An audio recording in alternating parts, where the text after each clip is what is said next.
What's going on, guys? Welcome to an Invite to Peace. I am your host, Chad Campese, and we are here for one reason, and that's to help you thrive in life and faith the only way that we know how. Let's go. I'm better than you. I'm smarter than you. I'm cooler than you. I know the right way. I have all the right answers, and I can tell you the truth. Pride, control, ego doesn't feel so good in the moment until we realize there's always someone better, stronger, faster, cooler, or even more attractive. Until we see that our truths and our answers might just have some holes, some flaws, or even some misconceptions. What then? Who are we when we can't define ourselves by who we're better than or what we thought we knew?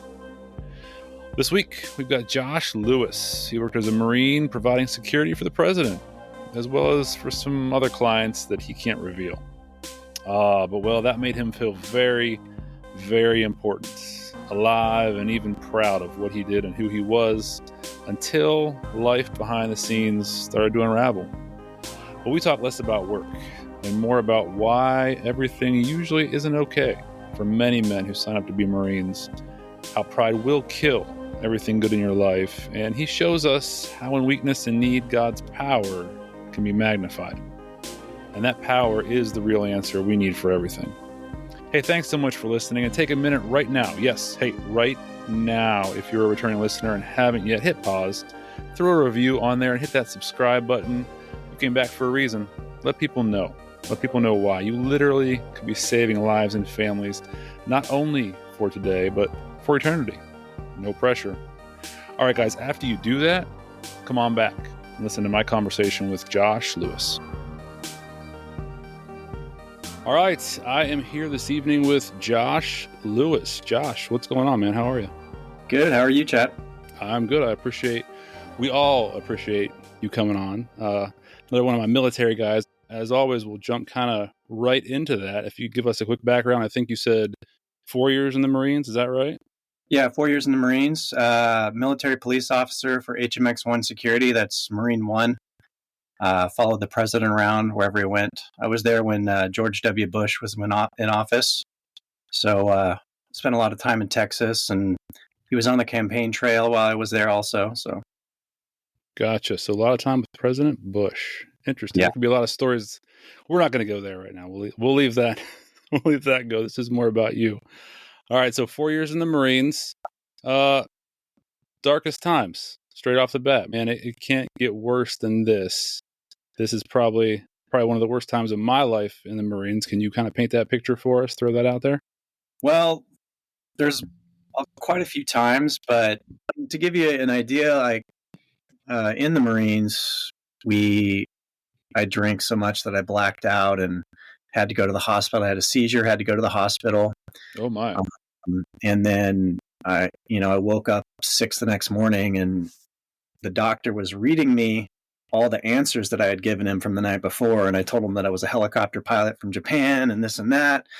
And then he read me all the different types of alcohols I had drank. And it was probably like 5 or 6 different types of hard alcohols, beer, and all kinds of extra stuff. And actually, when I got out of the hospital that morning at 6:30, my platoon sergeant made me go and do night ops training immediately, straight out of the hospital bed from there. You probably weren't even sober yet, really, were you? No. Oh, no. No. It was bad. And then they made me go to AA, and then I celebrated, graduating AA by going out and getting trashed. One time in particular, probably the first month I was in the unit, and this was an incident that occurred off duty. I was just out with some friends in Alexandria, and we were at a bar called Murphy's, big place. A lot of military go in the DC area, and got into a big fight there. And me and a couple other guys got kicked out of the unit, actually. So I was in the presidential unit 1 month, waiting for my clearance to come through, and then I was standing at the gate checking in cars with PMO going, Now that's it. My career's over just from being an idiot and drinking the first month I was there.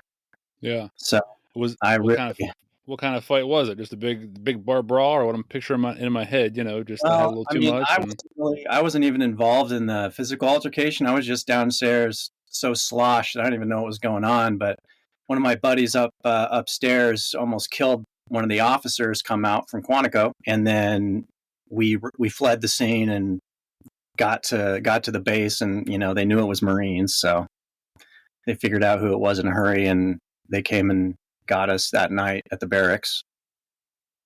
then from there you were demoted. I'm assuming that's that Yeah, process. I got non-ranked, and kicked out of the unit, and I basically was just standing post at the front gate of Quantico. That's a way to start your military career. Absolutely. Pretty good, and that Yeah. was after getting meritoriously promoted twice out of training and being the stellar Marine that was coming into the unit as a lance corporal, and most people got there as privates or PFCs. So I was on like a decent track to start out, but that definitely put a stain on it. But then they brought me back a week later or a couple days later, because my $120,000 top secret clearance had come through and they didn't want to waste it, I guess. Oh, top secret clearance. Tell me a little bit more about that.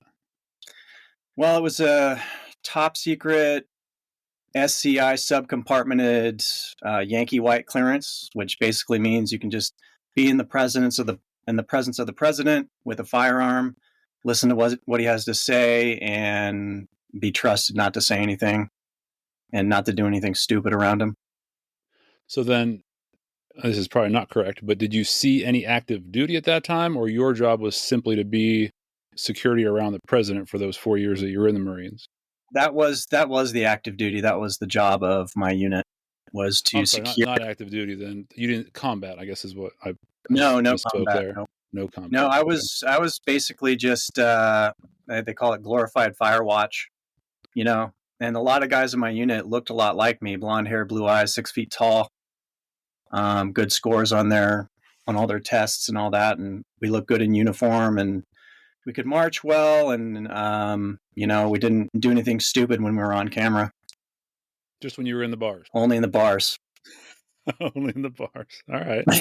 So what is that? I mean, I can't imagine being around the president, being protection for the president. What does that do to your mind? Kind of what does that do to your preparation every day? Like, you're always, I'm assuming, just being a police officer, that's, police officer to the 100th degree of there's always something that could happen, go wrong. You got to be prepared for anything.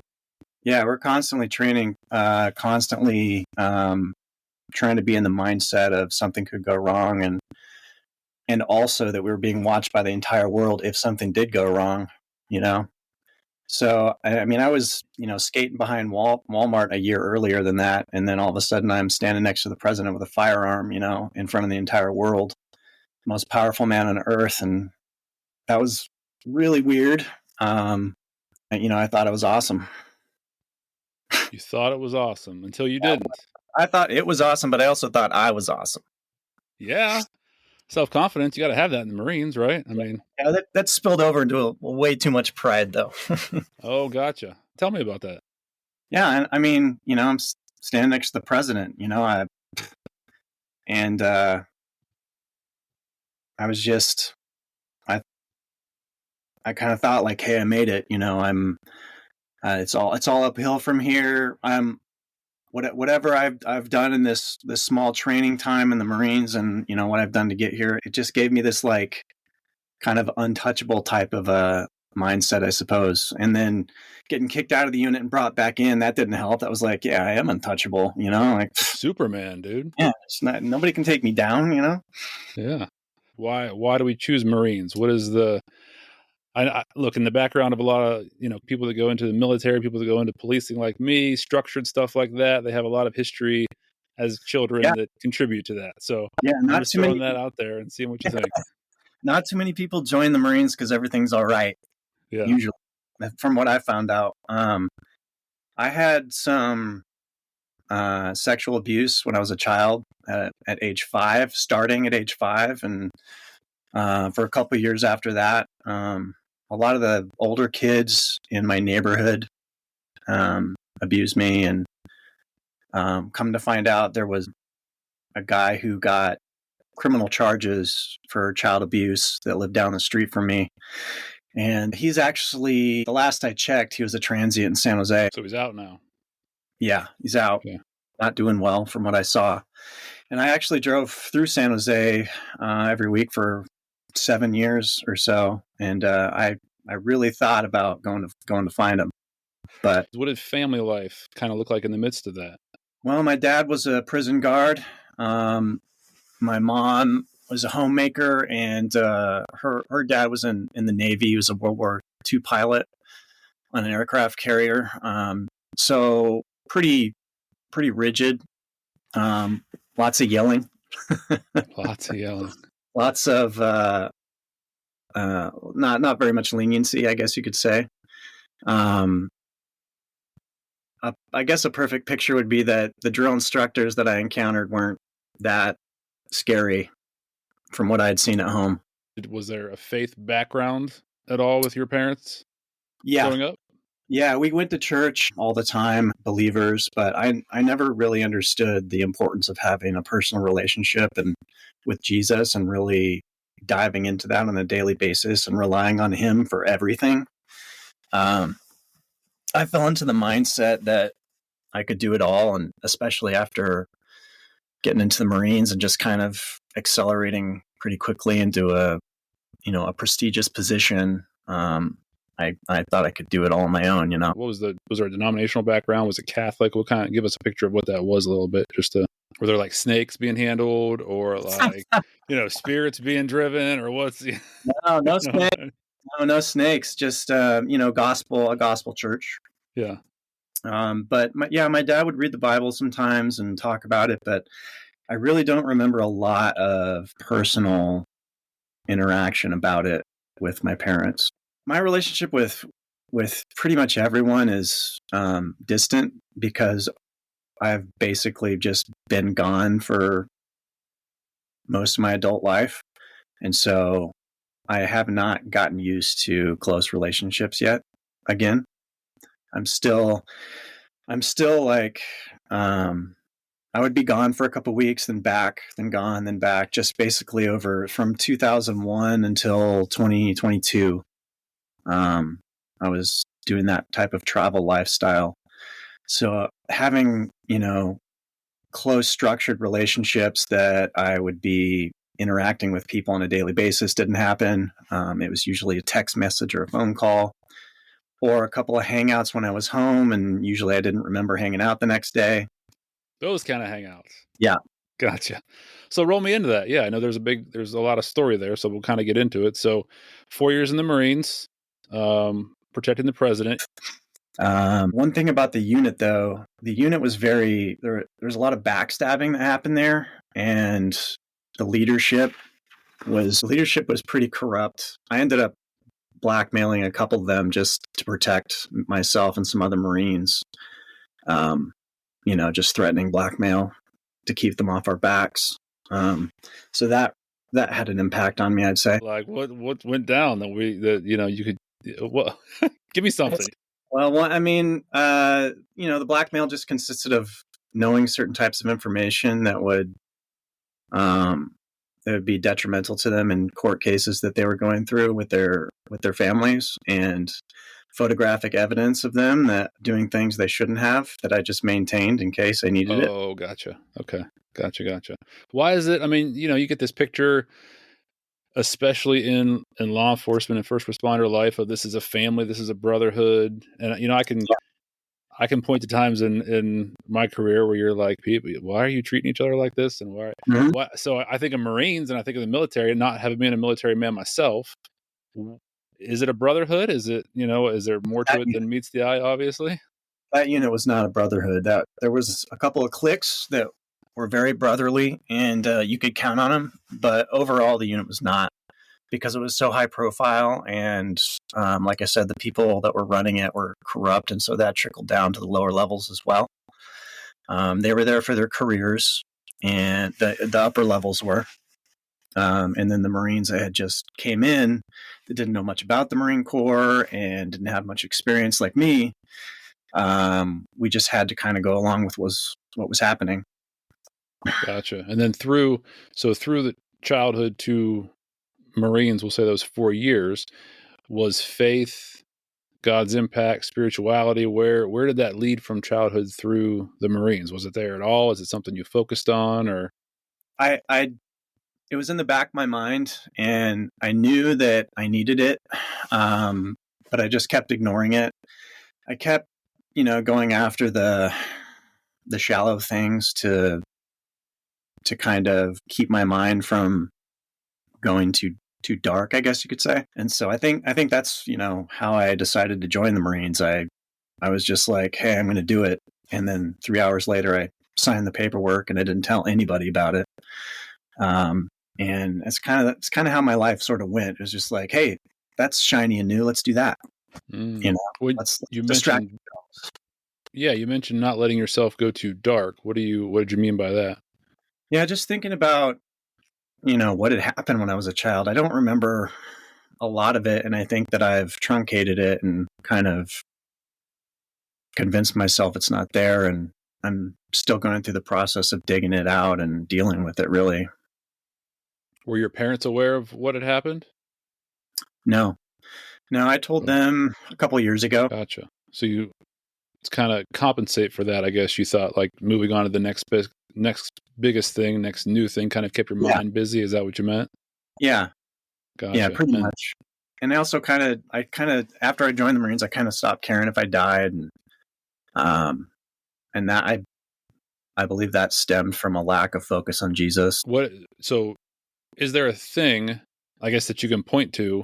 You said you kind of knew that you needed it, or you needed faith in some way. Was there some kind of, audible voice? Was there a calling from God on your heart? What was it that was making you think, man, I need something. I don't know what it is, but I'm going to ignore it for right now. Yeah. Well, it was just on my mind a lot. It was just there, lingering, and I just felt a pull, but would ignore it when it was time to go out and drink, or would ignore it when, we're on a mission, and the work took over. As long as my mind was occupied with something, then I didn't have to deal with it. Gotcha. And I think we had talked earlier, you did have a girlfriend through this entire time that's now your wife. When did that start? Yeah, I met her in high school, actually, in 1998. And then we got married in 2005. And she has survived up until this point. And I mean, power to her, because obviously I've got some deep issues, and she's been there the whole time and has helped me through it. Kind of transition me from Marines to the next step there. Yeah, the next step, I used my clearance on a contract in Europe. They actually came to our unit looking for people because of our clearances, and they needed people to write security procedures for some top secret facilities that were building aircraft parts in Europe. So I went over with a couple Marines from my unit, lived over there for a couple of years, and did that. Hopefully Marines that you actually liked and trusted at this point, or? Yeah, actually, yeah, they were.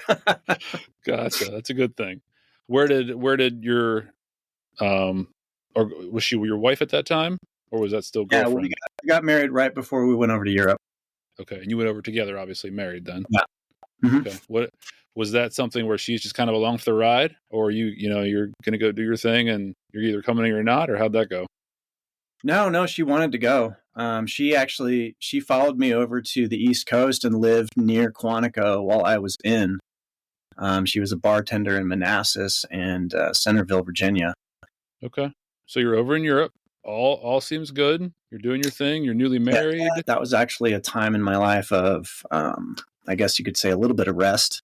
Oh, good. I continued drinking, though, a lot, way too much. And I got before I left the Marines, actually, one of my friends gave me this like creation DVD package.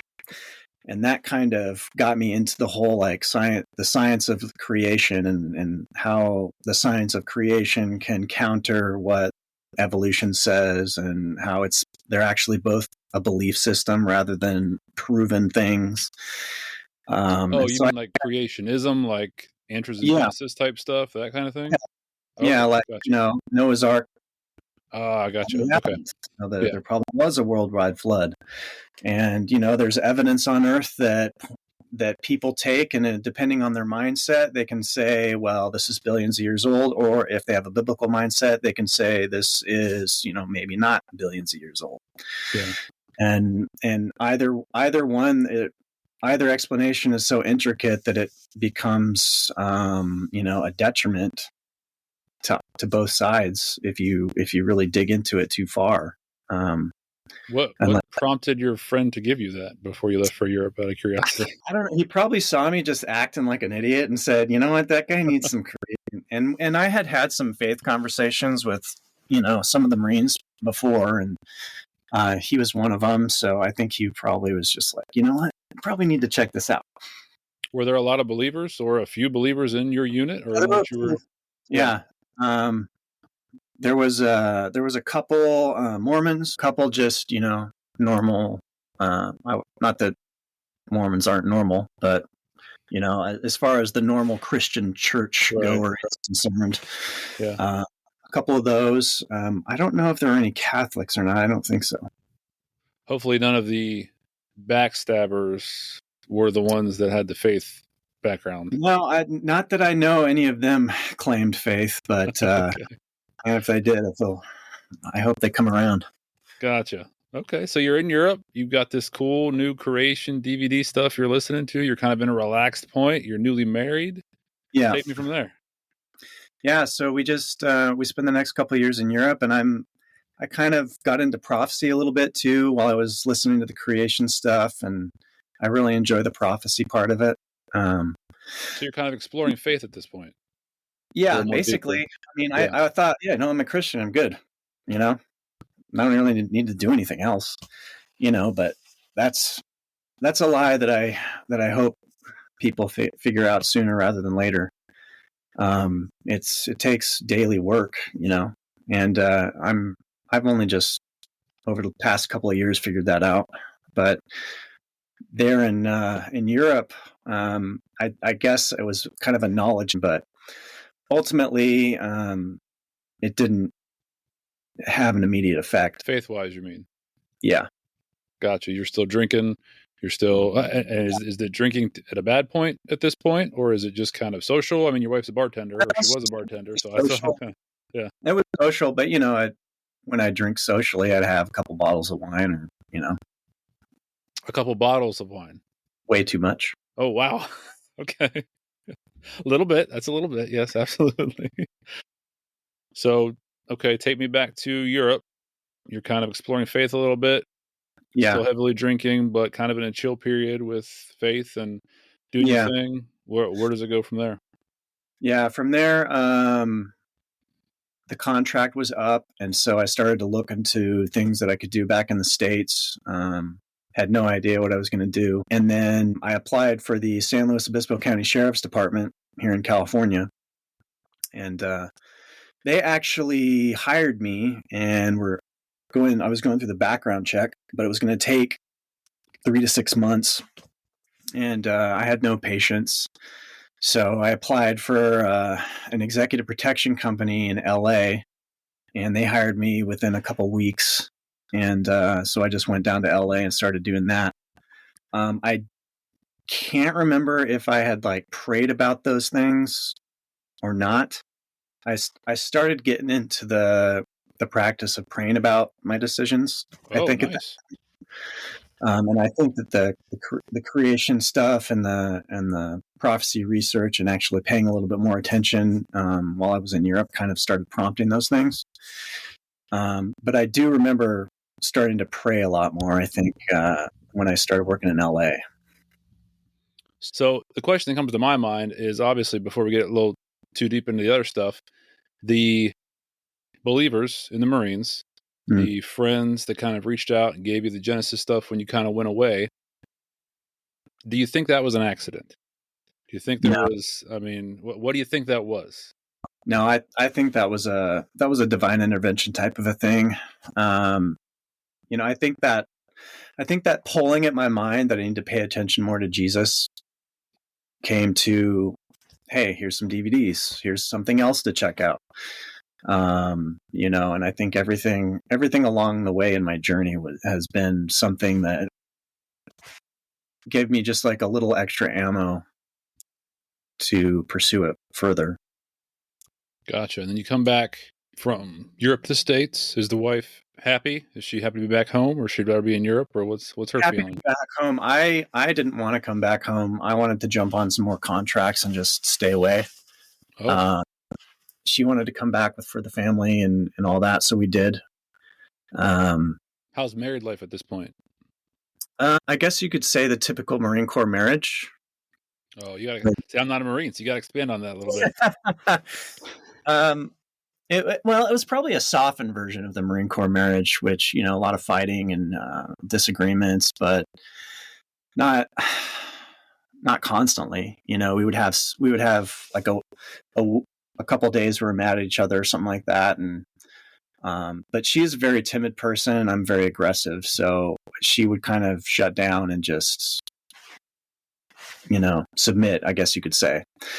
Not one for conflict. She didn't like to talk about personal problems much anyway, so we never really had too many like really deep, meaningful conversations about the things that were really bugging us inside. Which were? For me, the lust issues. I had cheated on her in the Marines before we were married, and that weighed on me a lot. Does she know about that? She does. I told her maybe 2018, I think. So she didn't know. She didn't know about it for a long time then. No, she didn't know about it for a long time, and that was weighing on me a lot. And in 2018, I had gotten to the practice of praying a lot more and getting into what Jesus wants me to do. And I felt really strong that in order for true love to exist, two parties need to make the choice to love each other, and they can't do that unless they know the truth. So I was, and that might have been my first act as a Christian doing what God wanted me to do.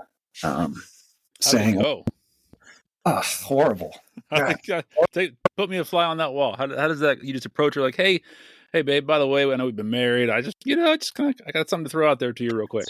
Yeah. After that prayer session, and just saying, okay, God, I trust you, and I know this is the right thing to do, but and I'm just going to go do it because I know you want me to do it, and I can't worry about the consequences. So I went to her and I just told her, the whole, I have something to tell you, and we sat down and we talked about it, and she cried and was shocked, and I just felt like the biggest dirtbag on the planet, and those feelings still come back. She lost a lot of trust, and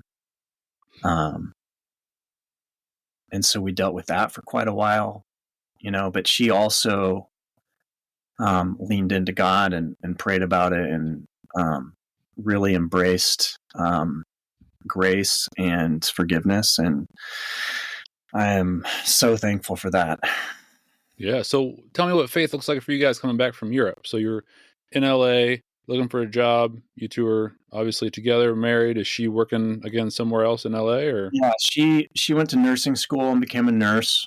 Oh, nice. And we actually started going to a church. And I'd say when we got to LA, that was when I started digging more into it and going to church more and actually paying attention and trying to embrace the spirituality of our existence, and really asking what Jesus wants in my life, and it took from that point till 2018 for me to finally, confess my sins to her about what I had done before we got married. Okay. So what did I know there's your contract stuff, your security stuff. Mm-hmm. Moving back to LA, getting into that, what does that look like behind the scenes as far as what you're doing and what you're dealing with in that realm? So that was a little bit of a shock, because when you think bodyguards and executive protection, you think like, oh, everything's hemmed up. They've got everything covered. No, they don't. Oh, It is, it depends on the client. It depends on what they want. It depends on what profile they want to present. It depends on what they're willing to pay. And it also depends on what company they're using, because there's a lot of trashy companies out there that just get these guys off the street that don't know anything about executive protection. And I mean, I didn't when I first started, but I had a decent background in security. When and I first big time, you also had a big time client that you had already done protection for 4 years. yeah. Yeah. So it was like a downgrade for me, Yeah. professionally speaking, kind of. Are you But able to throw any names out there to kind of give us a gauge of the level that you were at security wise and protection? yeah, sure. I was Arnold Schwarzenegger's head of security for a while, and that probably with him, I would say I was the most active, and I did executives for Amazon and a lot of really big name personalities. I don't want to throw out too many names, but I know that Arnold would be okay with me saying it. So Well, I don't understand why Arnold needs a security guard, man. He's a yeah, most Terminator, dude. people don't understand. Well, he doesn't What's have up eyes with in the back that? of his head. My son's just lost complete respect for him if they hear you in this interview saying. No, he's awesome. He just doesn't have eyes in the back of his head. Yeah. Okay. So mindset of executive protection, you're protecting Arnold, you're protecting all these famous people that you can't say. What does that do to your everyday, kind of at work and then coming home? How does that look? It was like working in a different dimension than what you lived in. Because the people that I was with, everywhere I went, everyone around us saw that guy works for that person, and so they make that connection, and all of a sudden, I'm getting treated in a similar fashion. I'm being treated as a god sometimes by some of these people. They show up and they're crying and they've spent their life savings to come and travel and see this person, and then I'm the one that they're talking to. And it was jolting to be thrown into that. And then, from there, it made my pride way worse. I, I really started thinking that, I was untouchable. Even being with the president made it bad, but then starting to do that and just getting that type of treatment every day from the people around you, it dug me a deep pride hole. Where does that deep pride hole take you? It took me into intolerance for other people and intolerance for everyday life. Like a lot of times when I travel around the world with these clients, I'm flying on a private jet and I get my own driver and everything's paid for, and I just throw my credit card out and it's taken care of. And I talk to somebody and tell them who I'm with, and they get everything done for me, and there's no questions asked. And I say, do this, and they go and they do it.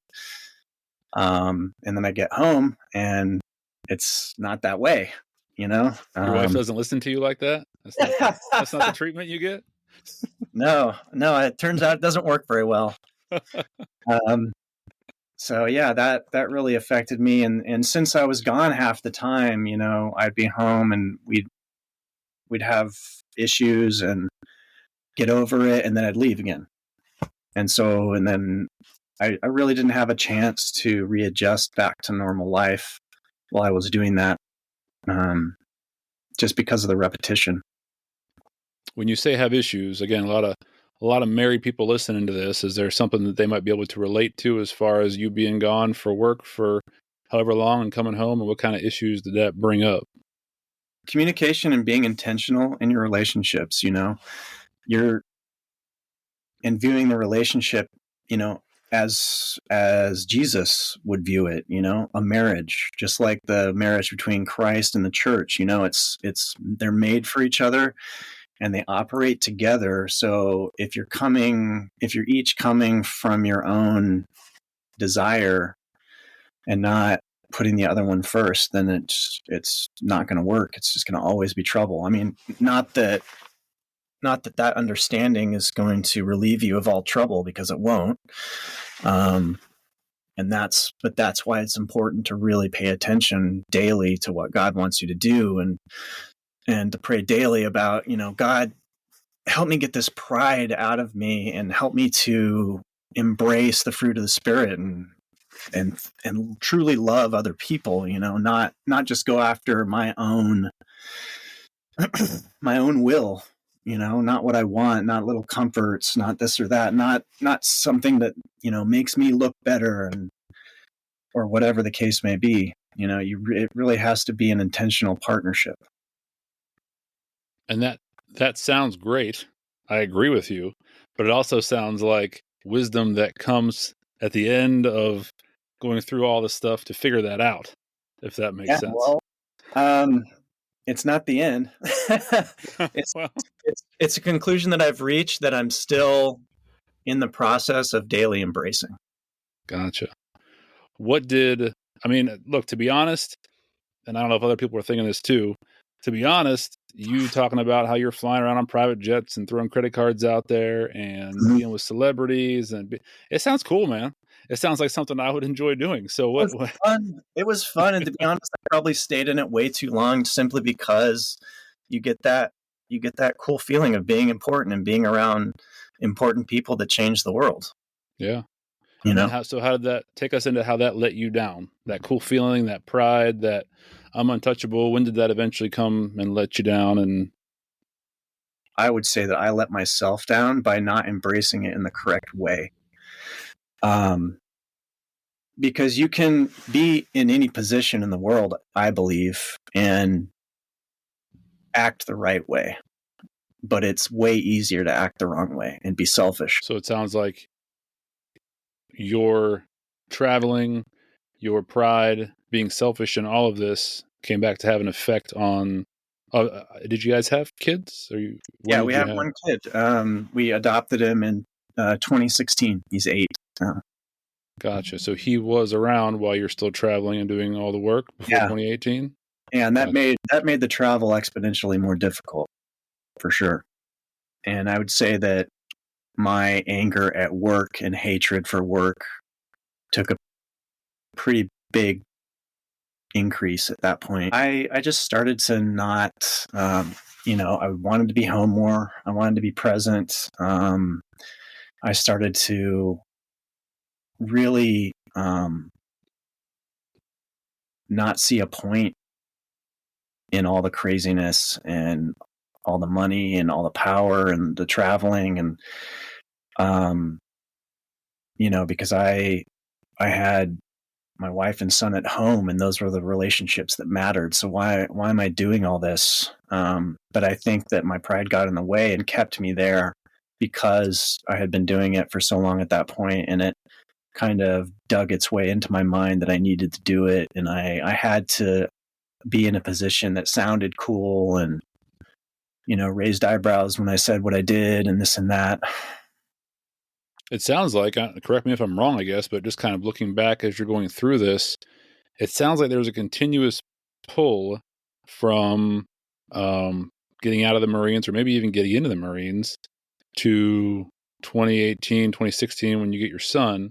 There's a continuous kind of background noise in your head, in your soul, saying, hey, it's not about you, it's about me. You need to not focus on yourself. It sounds like there's this pull on one side, and then on the other side, there's you kind of warring back against that and saying, no, it's about me. I kind of want to do this. This is, am I off on that, or what? 100%. No, you're right. You're right. I just didn't trust Jesus. I didn't trust that, even though he put me in those positions and I succeeded in those positions because of him, I didn't trust that leaving them was going to be beneficial enough for me do it, I guess. I'm not sure I've ever said those words, but I think that is true. Do you know, again, just being more specific and take it where you want to go, but when you say not trusting Jesus, obviously I've been at places in my life and faith where I haven't trusted that Jesus is even real. God is Mm-hmm. even real. Faith is Yeah. even real. Is this all a bunch of crap? Like, Yeah. was it trusting that that everything was real, that the stories were true, that God is there, or was it trusting that, like, I know, I do believe, I just don't think he wants the best for me, or I don't think I want, like, what is that? Yeah, it's all of the above. Oh, I mean, gotcha. is that all the people that I was involved with, there's Hollywood, there's big corporations, there's government, all the people that control all the money and the power in the world. And so those influences weighed heavily on me. Their beliefs trickled into my system, and the people that they hung out with and the things that they did. I saw the whole, like, these people are succeeding and their lives are awesome, and they're not following Jesus, and that got into my head. Just all the lies of the devil, just everything that looks great but is completely shallow. So when did this kind of war of two battles, God calling your heart and you saying, no, I want to go my way, when did that kind of come to a head that kind of changed that trajectory? Well, I was working with Meta. That was the last place that I worked, was Meta, protecting Mark and Cheryl, the CEO and COO. And my anger had gotten worse. I'm not sure if they had noticed it much up until maybe 2020. But when COVID hit, we continued to travel all over the globe. And that when COVID hit, I think I kind of noticed a change, a darker turn in my mind. Although in 2018, I did have that. I've had visions of suicide over the past, not recently, but over the past 10 to 15 years. And then, like I said, in the Marines, I really didn't care if I died.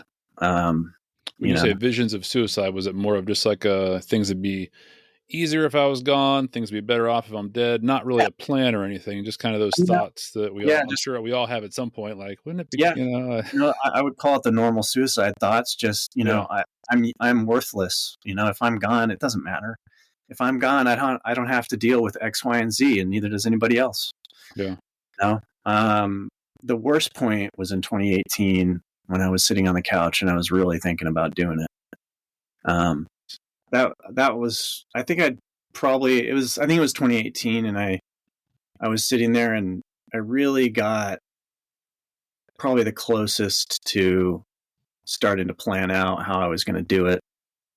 Well, what's interesting to me about that is, and I kind of would like to get into it a little bit more as we go along with some other interviews, but we had talked kind of previously about like a spiritual experience, an impact, voice, that's when it happened. presence. I mean, supernatural in a way that the Bible talks about in all the pages of it, and we don't really pay attention to these days. So, kind of take me through that a little bit.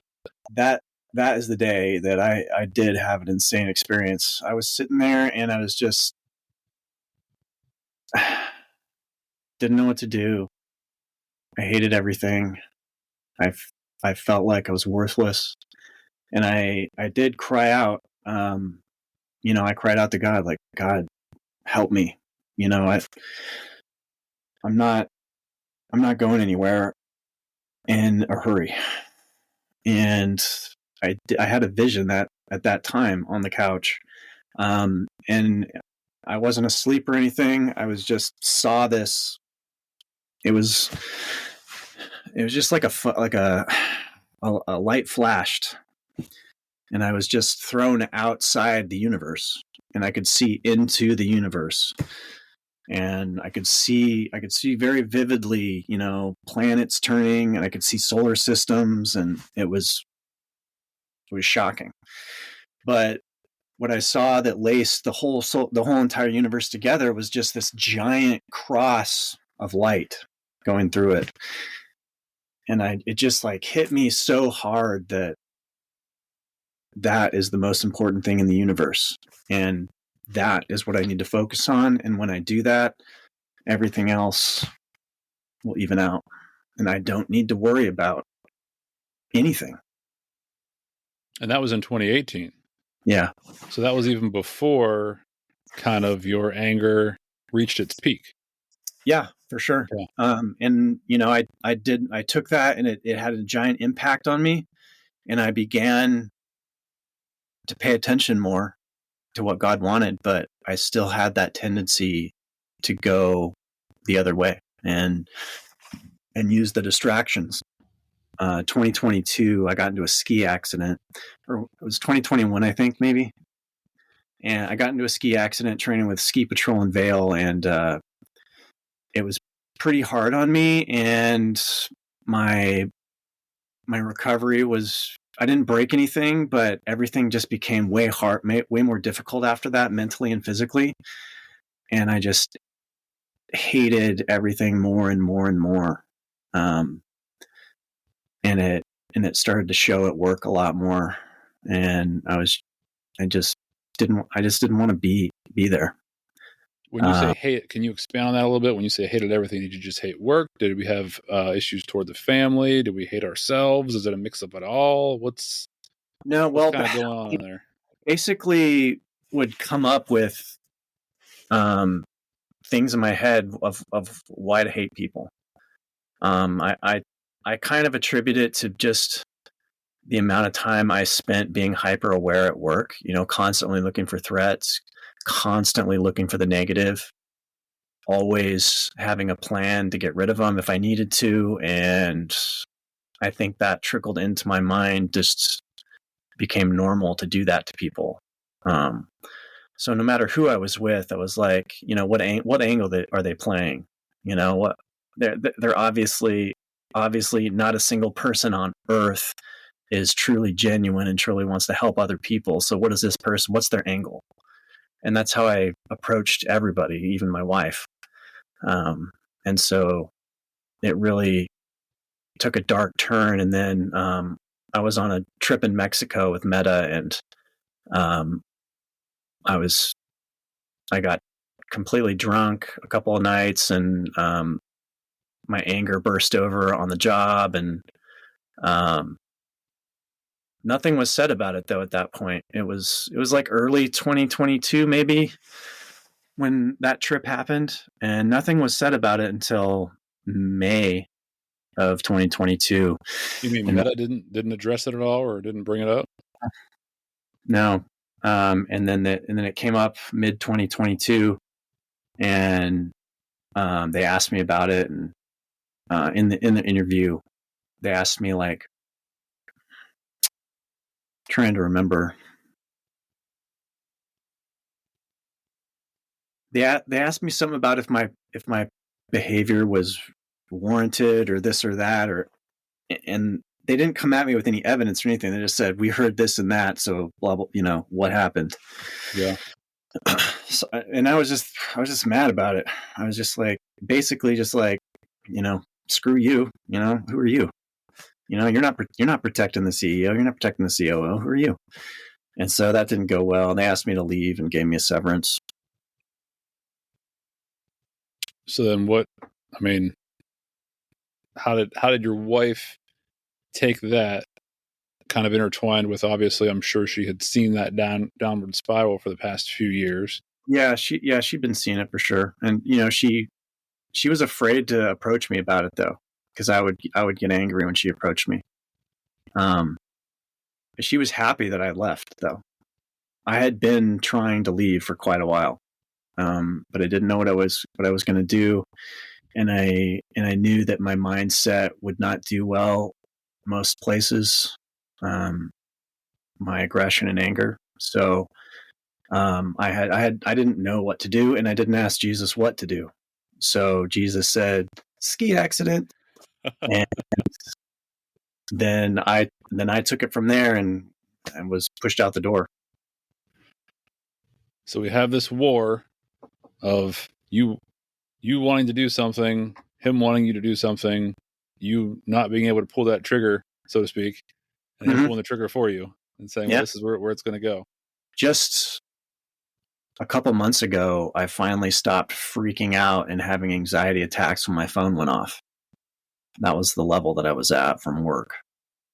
Because, every time I got a message, it was from the client or it was from the team that, hey, all hell broke loose. We need to do this in a hurry, or yesterday, and we don't have any resources. We don't have any time. We don't really even know where they're going, but we got to do this. Do you think, and again, I'm not a military guy, just I've been in law enforcement for 23 years now, but do you think kind of the military, the Marines, including, all the security stuff after, as your kind of, you say you're Superman or you're untouchable or whatnot, that pride that's inside of you, do you think that had a huge effect on your unwillingness to kind of hear God's prompting and saying, hey, buddy, we're going, Josh, hey, Josh, hey, Absolutely. Josh, we're going this way. That's the biggest impact. Pride came before the fall, right? Well, if I didn't have that pride, I would have been able to step outside myself and say, this is what matters, not just me. Yeah. Have you and your wife ever sat down and really talked about that at all now that it's kind of out in the open? Yeah, we have. We spend more time talking deeper and talking about our actual feelings and, how they're affecting our moods. And it's having those types of conversations that matter instead of just jumping on your phone or watching a movie just to forget about it. It really helps a lot. So kind of disconnecting from all the distractions that are out there, Netflix and phones and the movies and all that stuff. Like, hey, I'm going to do something with my wife this afternoon. Well, what are you doing? I'm going to go watch a movie. That's not doing something with your wife. That's you guys are both just meat bags taking up oxygen at that point. You're not really connecting. So that's why I say be intentional, have those conversations that are difficult because they matter and they will help. Has your wife, I guess, so I hear a lot of wisdom coming from you, and then I wonder in the back of my head kind of where exactly you got it all. So has the wife had a huge impact? Has your wife had a huge impact on this? Have the people in your church discipled you to a point where you're learning this kind of thing? Is this just something in your own study and your own exploration of either prayer or scripture, or where are you coming to all these conclusions? Well, I did start studying a lot more over the last couple of years, and I'd say that my experience with my wife and my relationships and just the experience and the experience coupled with diving into the Word more on a daily basis and seeing the things in the Word that are happening in front of my eyes. It really has had an impact on me. I spend a lot of time in Psalms, and I see a lot of the depressive language that is in my head coming out of David. He was depressed. He was trodden on. He was hunted. He was, all these things. And I see in so many different Psalms really that, he was about to drown. He was about to die, this or that, but he called on the Lord and the Lord came through for him. And every time I've done that, it's happened. Every time, the only joy I've ever felt in my life is when I've actually called on the Lord. And so that experience, seeing that in Scripture, has helped tremendously. And I think that's why it's so important to dive into the Bible every day, because when you do, you see the Word in real life. You see it happening. I think that's probably, why it's called the living Word. You read it. It was written thousands of years ago, but you read it and it's right in front of you when you walk out the door.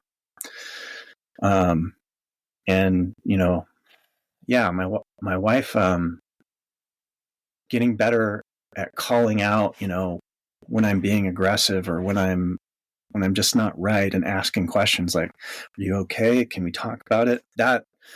that really helps. That inquisitive, caring question. Are you okay? Can we talk about it? And really receiving those questions and being able to answer without being worried about offending, I think, is very helpful, because we all get so offended when our loved ones say certain things, whether they mean well or not. And most of the time they do mean well. And I think the environment that I worked in at Meta it strengthened my ability to be offended. Gotta expand on that a little bit. I'm trying to understand it. I'd say that the culture was such that, you can't say this, you can't say that, because Gotcha. you can't speak about this subject because that offends somebody. Yeah. And so just that mindset building, it really prevents you from opening up and sharing your feelings with people and dealing with them properly. You mentioned the only time you've really felt true joy is when you've called out to God. Mm-hmm. And you mentioned that there were a few times that's happened. Yeah. Is there the one in particular that maybe we haven't talked about that you can remember or go back to where you've called out to God in this situation and He's come through and pure joy has happened? And what did that look like if we haven't talked about it yet? Well, a couple of times after I first confronted my wife on my past, that not right after, but months afterward, when we really got deep into conversation, and I knew that that we weren't done for, and I wasn't gonna have to live with destroying my marriage for the rest of my life. I felt pure joy about that. When we got my son, that was another one. That was before that one, actually. In 2016, when I got my son, we had not been able to have kids. We didn't know why, and I didn't want to go get tested or figure it out, and I didn't want to do any lab things or whatever. I was against it. I was like, if God wants us to have a kid, we'll have a kid, and well, He wanted us to have a kid, apparently, because I found her crying in the shower one day, and she wanted to have a kid. And so I was like, okay, well, and kind of in the back of my mind, I was like, well, yeah, let's just pray about it. And if God wants to happen, it'll happen. And I was like, it's not going to happen. So I was like, all right, let's pray about it. And we prayed about it. And I came up with the idea, like, well, maybe we can think about adoption. So let's pray about it and, see if any opportunities come up. So in March of 2016, we prayed about adoption. And then in May of 2016, a couple months later, we were standing in the hospital with my son. Oh. And so that was just prayer answered just immediately. And at that point, I was like, God answers prayers, God, and it's real. He's real. He's there. He has your best interest in mind. You mentioned for your wife, and I don't remember when exactly, I just know it's stuck in my head. You mentioned she's survived your marriage all these years. Mm-hmm. Why do you think she stuck around for as long as she did? Well, good question. You said I could ask anything. Yeah, no, yeah. I mean, I think, well, I think God kept her around. I don't. It's not anything I did. I think her ability to embrace forgiveness, her ability to love and be tenderhearted and graceful. I think that probably really did it. It sounds like she's your better half. Yeah, everybody that knows me would tell you that. I'm gonna cry now. Thanks. Oh, sorry, my bad. That's all right. I'm used to crying now that I'm really embracing all the trash that's inside me and needs to get out. Yeah, you know what that's doing though? That's killing your pride right there. See? Yeah, I know. It's gone. Yeah. Oh man. Yeah. I don't care about crying in front of people anymore. It's like, Perfect. if you are not a real man unless you can dig down and talk about the things that truly eat you alive. And if you cry about them, oh well. Well, it's interesting you mentioned that, because I mean, I think most of the audience, or a lot of the audience, are, first responders, military, police, at least for this first season, firefighters, who are, we are the macho men that don't need anybody and don't need anything, and we're going to do it on our own and take care about it ourselves. And Yeah. what would your response be to that? I guess now that your pride is gone. Quit being selfish. You're not. You can't take care of it all, and thinking that you can is selfish. It's prideful. It takes away glory from God, I think. But don't blame yourself for it. Identify it and start to deal with it. Get that self-blame out of your system. Where we make mistakes, we all make mistakes every day. Every single human does, and there's nobody that walks this earth without sin. So don't blame yourself. Just identify it and deal with it. Figure out how to start talking about it. How to start. And one thing I would say is in Psalms it says, David prays, reveal the hidden sins in my heart. I would say pray that every single day, because when you're prideful, you don't know you are. When you're doing all these things that are toxic and detrimental to your relationships, most of the time you're not doing it on purpose. If you are, you're at a different level. But most people are not doing it on purpose. They're doing it as a defense mechanism, as I think I might have ultimately been doing.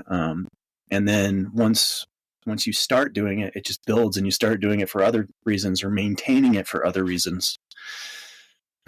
So identify it, pray about the hidden sins in your heart for God to reveal those to you, and start dealing with them. Wise words. Okay. Not my words. Well, those are the words of the Bible. Yeah. So tell me, so now, we're in 2024, and I think you said, are you currently in celebrating recovery, or you graduated that, or how did you get there? I've been going to the meetings for a couple of weeks, and I'm starting the full program in January. How did you end up starting that? I didn't even know it existed, but my the church that I'm going to, the worship director, I know the worship director and her husband and her family, and she knew that I played drums, and I had been thinking about getting involved with the worship team. And so I just mentioned it to her, and she's like, yeah, come on out to one of our practices on Thursday and, just see how it is. And so I showed up, and turns out that after their practice, they play a set for Celebrate Recovery. And so I was there when Celebrate Recovery came in, and I was like, what is this? And earlier in the day, or it was like a week prior, I think my wife just briefly mentioned it, Celebrate Recovery, and what it was. And I was like, oh yeah, that's cool. And didn't think about it. That. Yeah. Great. But then I got there and didn't know it was happening. And it just happened that I was there for Celebrate Recovery. So I stayed, and I was just like, I need this. I guess I'm going to do it. And so it's just really, it's a structured program to Christ-centered structured program to deal with your inner turmoil, no matter what it is. It gives you a safe environment to talk about the things that are just eating you alive, and a way to deal with them biblically. And it's so far, it's been amazing. Do you think that was an accident, that you just happened to be playing that night and they were having that meeting? And... No, not at all. I didn't actually play that night, but no, not at all. It was one of those things, like, hey, we prayed about adoption. 2 months later, we had a kid, and I've been praying for God to reveal the sins of my heart and trying to ask him, what do you want me to do? What do you want me to work on? How can I look at the world through your eyes? How can I look at people and not immediately judge them and say, well, this person, this or that, or does this or that, or likely they are this way. How can I do that? How can I truly care about people? And because that's what he wants from us. And that was him saying, you need to do that. I think. Well, I mean, they say faith is a journey, and I think clearly, if we look back over your life and mine and all as well, some people don't want to admit that kind of thing, but it was clearly for you specifically, as we're talking about you tonight, a journey. Absolutely. There's no magic pill. There is realization. And then you forget. And then you realize again, and then you forget, and then you realize again, and then you experience something that reminds you about it again, and then you realize it again. And if you don't get into a routine of trusting God daily, you fall right out of it. Have you noticed? I mean, obviously, I would assume, and maybe I'm wrong, but I would assume from 2022 until now, these seem like, even though you may have fallen back into it here and there and made rash decisions here and there and been yourself and prideful, these are probably the best 2 years of probably marriage and just rediscovery that you've ever had. Am I wrong there, or what do we think? I felt the most joy over the last 2 years. I don't remember the last time,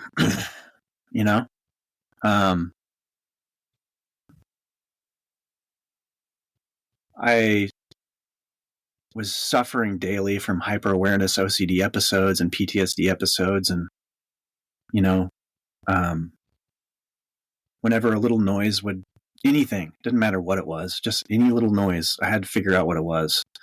And all these scenarios would start going through my mind, and everybody's a suspect. And, every time the dog barks at the neighbor's house, I got to look out the window and make sure, not somebody Get trying your to go bag ready, man. We're going. Let's go. Dude, man. Yeah. Constantly have a spiritual go bag. Oh, geez, nice. I didn't know you were going to go there with it, but yeah. Have a spiritual go bag. We spend all this time preparing in the physical world for all these things that we can't control. How come we're not trying to do that spiritually in the realm we're going to spend eternity in, And I think that stems from the distractions, distracting you from the spiritual world to the physical. And that's what the enemy wants. So, best 2 years of your life stem from God finally taking the reins and saying, all right, you're not going to listen to me. I'm going to kick you out of here, and we're going to do my thing, and we're going to go from there. Yeah. And it's the best 2 years, but not the easiest. I've experienced the most joy and the most peace over the last 2 years, but I've also fought some of the most difficult mental battles, convincing myself to get away from the distractions, get away from the substances, How does are we, did you have 3 bottles of wine tonight before you came and sat down with me, or how is that looking now? Are we getting better? Obviously, we celebrate recovery. I'm assuming that's gotten much better. Oh yeah. Yeah. Well, I mean, really just endurance, patience and endurance, realizing that it's not going to change overnight and you're going to deal with temptation for the rest of your life. Realizing that and embracing it really helps, but I'm going to want to get high tomorrow, because it instantly takes away all that feeling of anxiety and all of that, everything. Whereas if I'm going to go to Jesus, my pride has to go down. I have to be like, all right, I can't control this. I have to say, I can't control this. And I have to say, God, can you help me with this? And to be honest, it's one of the most difficult things to do is say, I can't control this. Can you help me with this? And then when you come to Jesus with the same situation like 4 times in a day, you're like, hey, Jesus, I'm back talking to you about this thing again. I feel really stupid that this is bothering me again. Can you help me again? But you got to get past that. Especially for Superman. For the Superman that can do, anything. Not be touched and nothing can happen to us because we're type A personalities and we can get it done. And we've got a plan. We've got the training. We lift weights. Yep. No, none of that matters. Not in the spiritual realm. Paul said that physical training is great, but physical and spiritual endurance trumps everything. Cool, man. Well, is there anything else you would add for, you have military guys listening, first responders listening. We've gone through a lot. You've had a lot of wonderful godly wisdom come through your words. Is there anything else you'd want to throw out there to anybody else that might be listening and going through? Maybe they're in a similar spot, same spot, marriage-wise or substance-wise, or even just prideful-wise? Yeah, don't be afraid to be vulnerable. That's like what we train against, vulnerability in our profession. We're at the mindset that we need to consistently plan to limit vulnerabilities. But you need to be spiritually vulnerable in order to make any type of headway. Otherwise you're just going to continue to throw up mental walls, and you're going to continue to bury the things you need to deal with the most. Is it a stretch to say that vulnerability created the best, the maybe not the best time surface-wise of your life, but the best time meaning and purposeful wise of your life? Yeah, I've felt safer than I have, and man, I don't even know how long. I can't remember the last time I felt safe. Felt like, because our teams were under surveillance all the time, and we had credible threats all the time. Well, I'm not going to say credible, but we have serious threats all the time, and they could become credible at any moment. And I just always walked with that the world was out to get me. And I couldn't let go of it until I was vulnerable. And you can be vulnerable in your bedroom by yourself with God. It doesn't have to be with another guy or anyone standing around. Like, nobody needs to know but God, right? It helps. No, start out with God. Yeah. Yes. I mean, don't. If you're if it's difficult for you to be vulnerable, then walking into a room and confessing your sins to a bunch of strangers probably isn't the best idea. Take a tiered approach. You don't have to come on a podcast and cry. At least at first, not at first. At least wait for a little bit. I have done that in the past, though. I've gone to a church that I didn't know and said, here's my testimony, to a bunch of people I didn't know. I felt great about it, because to me it was Revelation 12:11. They defeated him by the blood of the Lamb and by the word of their testimony. So it was, it's my weapon against the enemy, is to tell people that, how God is affecting my life and what I'm struggling with. And what better way to do that than go into a church and tell a bunch of people who actually will listen to you, Yeah. Well, I know you haven't been there too long, but it sounds like wherever you're at now, church-wise, is somewhere that you can really see yourself and appreciate and enjoy. Yeah. Do you want to give them a shout out at all, or anybody in particular that's been discipling you or had an impact on you? Yeah, well, it's a Atascadero Bible Church in Atascadero, California, and they've been around for a long time. They've had a huge impact on the community. Their programs are amazing. They really embrace helping the poor, helping vulnerable people, and really, I've felt very spiritually cared for there. That they actually care, and they're not there to. A lot of places you go, it's difficult to feel a genuine love from people. A lot of people go there to show off or just because they like hanging out or, whatever. But I feel a genuine spiritual pull there, and that people do genuinely care. And so, yeah, for sure. ABC. Well, that's awesome, man.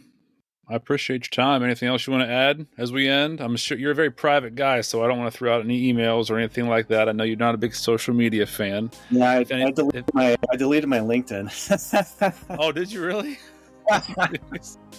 Yeah, I deleted it. Well, it's a good thing I didn't send you a message on that tonight, then. Yeah.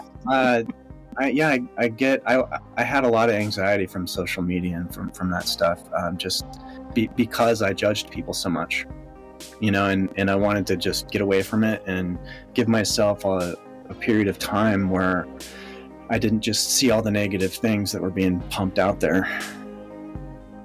Gotcha. Well, if anybody wants to get a hold of you in podcast land, then they can get a hold of me, and I'll reach out. If they want to talk to me, then shoot me a text. Gotcha. I'll let you know. All right, Josh. Well, we appreciate your time. Thank you so much for coming on, and good luck with Celebrate Recovery and everything moving forward, by all means. All right. Thank you. All right, man. Have a good night. All right. You too. What'd you think?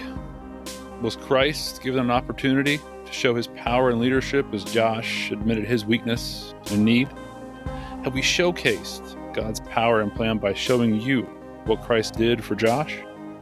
Did we get beyond the good, great, and fine of that Sunday morning show so that maybe, just maybe, at some point you'll be comfortable doing the same? I hope all the answers to those questions are yes. That's our goal, to get beyond the surface of life and dig into what really matters. Because that's when transformation comes. How have you been transformed? Or maybe you're waiting like Josh, and even I, and so many were, on God to move. Hit me up. Let me know. chad.campese@gmail.com. The email's in the show notes. I'm also on LinkedIn, Facebook, Instagram, wherever. I'm not hard to find. Reach out. All right, guys. Would you share this with one person you think could benefit from a giant impact of God this week? Just so he can meet them wherever they're at and connect to them and lead them in ways they've never imagined. And we all could benefit from more of that. All right. Until next time, I will catch you guys on the other side.